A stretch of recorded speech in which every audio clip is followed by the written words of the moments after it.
दोस्तों नमस्कार, ये है मार्गदर्शन फॉर सिविल सर्विसेज। मैं अनुराग चौधरी।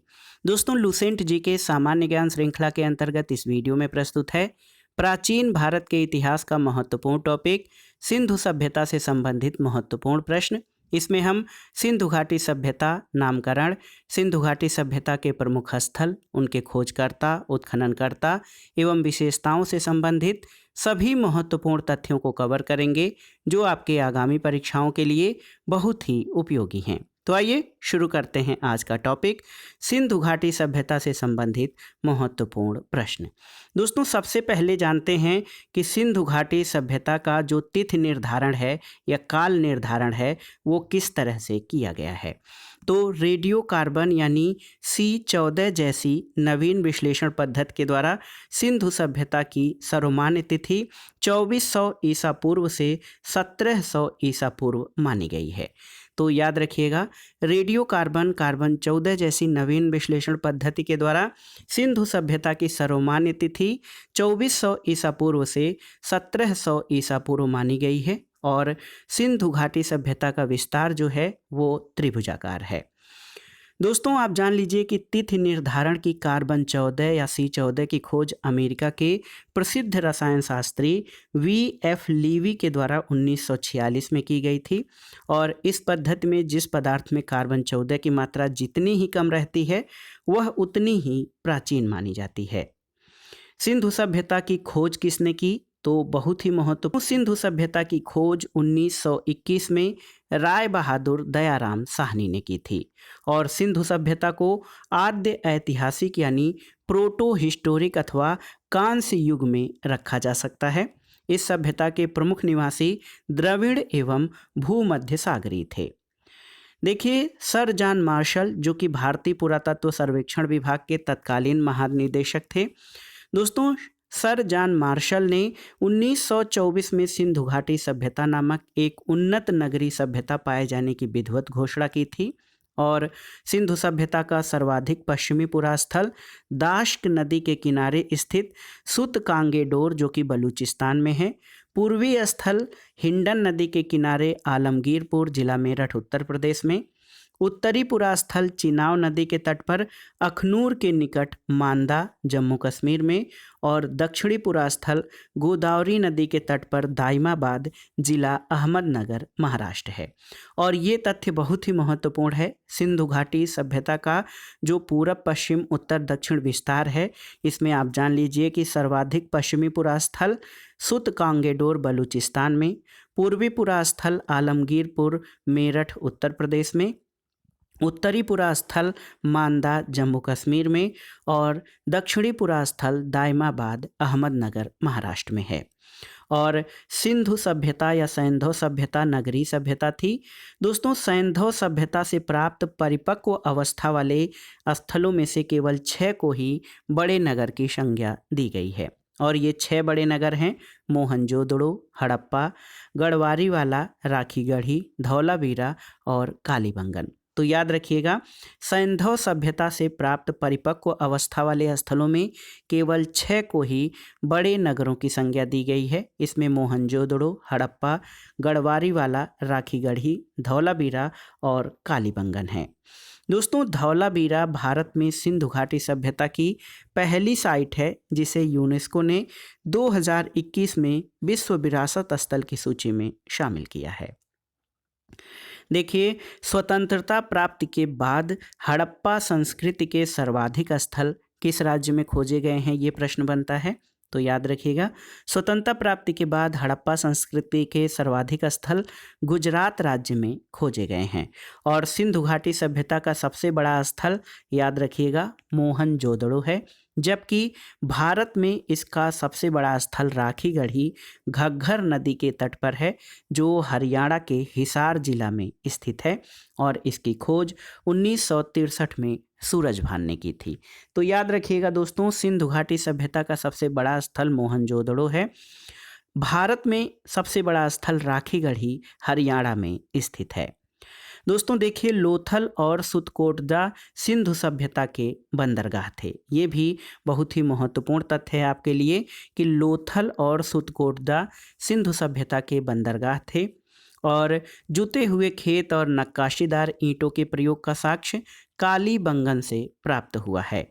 मोहनजोदड़ो से प्राप्त स्नानागार संभवतः सैंधव सभ्यता की सबसे बड़ी इमारत है। इसके मध्य में स्थित स्नान कुंड 11.88 मीटर लंबा, 7.01 मीटर चौड़ा और 2.43 मीटर गहरा है। देखिए, अग्निकुंड लोथल और कालीबंगन से प्राप्त हुए हैं। तो सिंधु सभ्यता में अग्निकुंड के साक्ष्य लोथल और कालीबंगन से प्राप्त हुए हैं। दोस्तों, मोहनजोदड़ो से प्राप्त एक शिल पर 3 मुख वाले देवता पशुपतिनाथ की मूर्ति मिली है। उनके चारों ओर हाथी, गैड़ा, चीता और भैंसा विराजमान है। मोहनजोदड़ो से नर्तकी की एक कांस्य मूर्ति मिली है और हड़प्पा की मोहरों पर सबसे अधिक एक श्रृंगी पशु का अंकन मिलता है। यहाँ से प्राप्त एक आयताकार मोहर में स्त्री के गर्भ से निकलता पौधा दिखाया गया है। तो याद रखिएगा, आयताकार मोहर, स्त्री के गर्भ से निकलता पौधा, ये दोस्तों हड़प्पा के मोहरों पर इसका चित्रांकन है। मनके बनाने का कारखाना कहाँ था? तो सिंधु घाटी सभ्यता में मनके बनाने के कारखाने लोथल और चन्होदड़ो में मिले हैं। दोस्तों, सिंधु सभ्यता की लिपि जो है वो पढ़ी नहीं जा सकी है। सिंधु सभ्यता की लिपि भाव चित्रात्मक है। यह लिपि दाईं से बाईं ओर लिखी जाती थी। जब अभिलेख एक से अधिक पंक्तियों का होता था तो पहली पंक्ति दाईं से बाईं और दूसरी पंक्ति बाईं से दाईं ओर लिखी जाती थी। और आप जान लीजिए, लेखन कला की उचित प्रणाली विकसित करने वाली पहली सभ्यता सुमेरिया की सभ्यता थी। दोस्तों, सिंधु सभ्यता के लोगों ने नगरों और घरों के विन्यास के लिए ग्रिड पद्धति अपनाई थी। घरों के दरवाजे और खिड़कियां सड़क की ओर न खुलकर पिछवाड़े की ओर खुलते थे। केवल लोथल नगर के घरों के दरवाजे मुख्य सड़क की ओर खुलते थे। याद रखिएगा, सिंधु घाटी सभ्यता में घरों के दरवाजे, खिड़कियां सड़क की ओर नहीं खुलते थे बल्कि पीछे की ओर खुलते थे। लोथल नगर के घरों के दरवाजे मुख्य सड़क की ओर खुलते थे। सिंधु सभ्यता में मुख्य फसल कौन सी थी? तो गेहूं और जौ सिंधु सभ्यता की मुख्य फसलें थीं। दोस्तों, सैंधववासी मिठास के लिए शहद का प्रयोग करते थे। मिट्टी से बने हल का साक्ष्य कहाँ से मिला है? तो ये बनमाली से मिला है। देखिए, रंगपुर और लोथल, ये 2 स्थल हैं दोस्तों। रंगपुर और लोथल से चावल के दाने मिले हैं जिनसे धान की खेती होने का प्रमाण मिलता है और चावल के प्रथम साक्ष्य लोथल से ही प्राप्त हुए हैं। देखिए, सुरकोटदा, कालीबंगन और लोथल से सैंधवकालीन घोड़े के अस्थिपंजर मिले हैं। सिंधु घाटी सभ्यता में तौल की इकाई संभवतः 16 के अनुपात में थी और सैंधव सभ्यता के लोग यातायात के लिए 2 पहिए और 4 पहियों वाली बैलगाड़ी या भैंसा गाड़ी का उपयोग करते थे। और एक महत्वपूर्ण टर्म है मेलुहा। दोस्तों, मेसोपोटामिया के अभिलेखों में वर्णित मेलुहा शब्द का अभिप्राय सिंधु सभ्यता से लिया जाता है। और देखिए, संभवतः हड़प्पा संस्कृति का शासन जो था वो वणिक वर्ग के हाथों में था।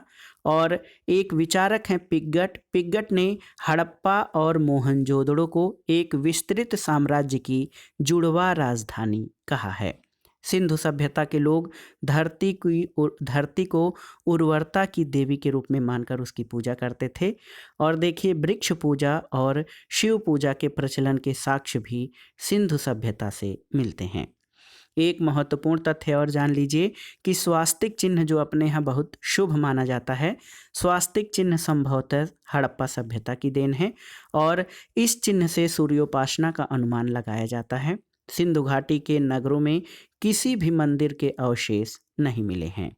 सिंधु सभ्यता में मातृ देवी की उपासना सर्वाधिक प्रचलित थी और पशुओं में कुबड़ वाला साड़ इस सभ्यता के लोगों के लिए विशेष रूप से पूजनीय था।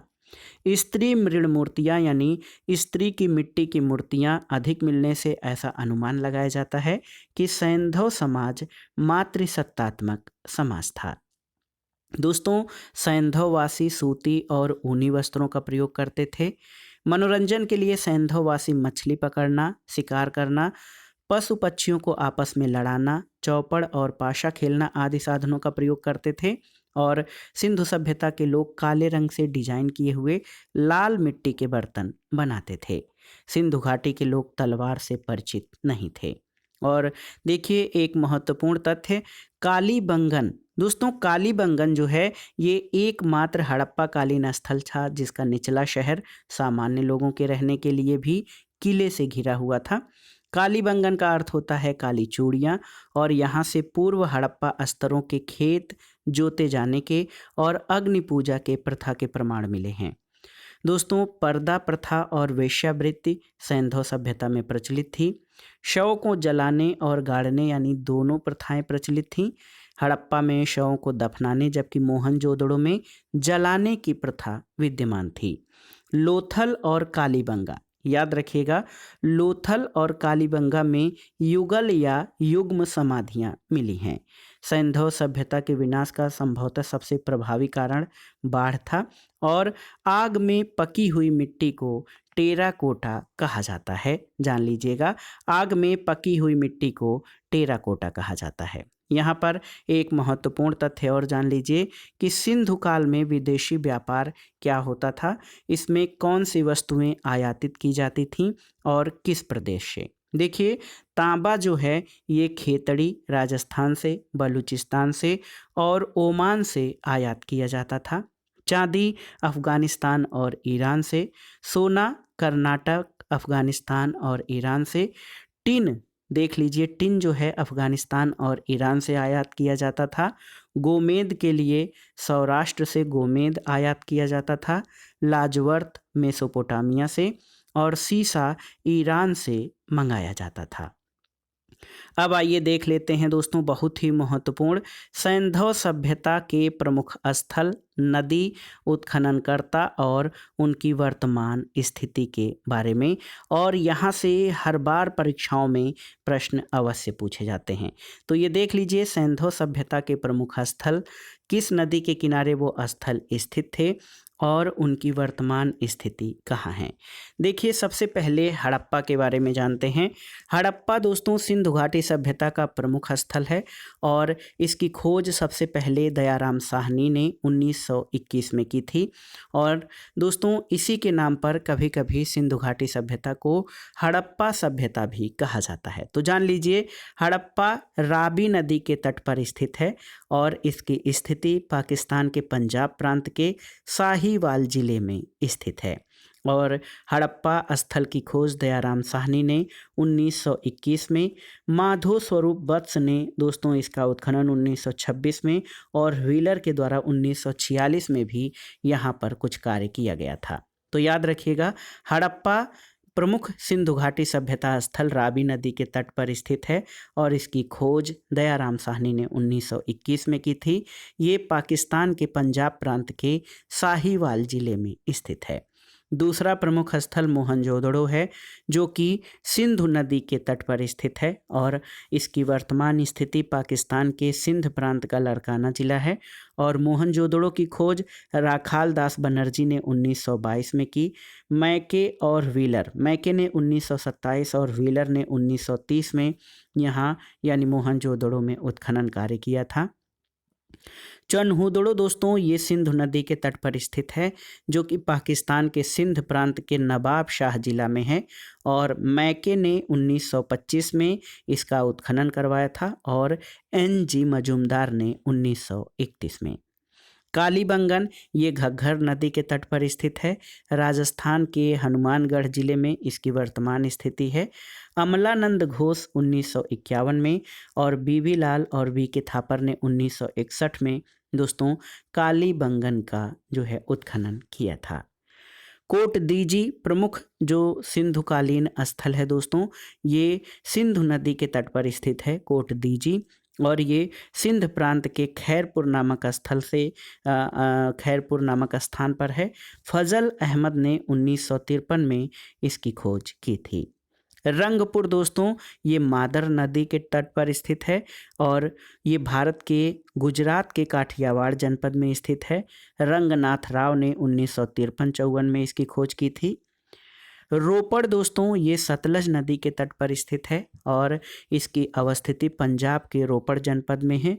यज्ञदत्त शर्मा ने 1953 से 1956 में इसका उत्खनन करवाया था।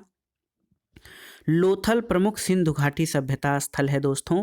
लोथल जो है ये भोगवा नदी के तट पर स्थित है और ये गुजरात के अहमदाबाद जनपद में स्थित है। रंगनाथ राव ने 1954 में लोथल की खोज की थी। आलमगीरपुर, तो दोस्तों आलमगीरपुर हिंडन नदी के किनारे उत्तर प्रदेश के मेरठ जनपद में स्थित है और 1958 में यज्ञदत्त शर्मा ने आलमगीरपुर की खोज की थी और ये सिंधु घाटी सभ्यता का सबसे पूर्वी स्थल माना जाता है। और आप जान लीजिए सुतकांगेडोर ये दाश्क नदी के तट पर स्थित है। वर्तमान में ये पाकिस्तान के मकरान में समुद्र तट के किनारे स्थित है। 1927 में इसकी खोज आर.एल. स्टाइन द्वारा की गई थी। दोस्तों बनमाली स्थल ये रंगोई नदी के किनारे हरियाणा के हिसार जनपद में स्थित है। 1974 में रविंद्र सिंह बिष्ट ने जो है बनमाली स्थल की खोज की थी। धौलावीरा ये लूनी नदी के किनारे है और खादिर द्वीप पर गुजरात के कच्छ जनपद में स्थित है। जेपी जोशी ने 1967-68 में इसकी खोज की थी। रविंद्र सिंह बिष्ट ने 1990-91 में भी इस स्थल का उत्खनन करवाया था।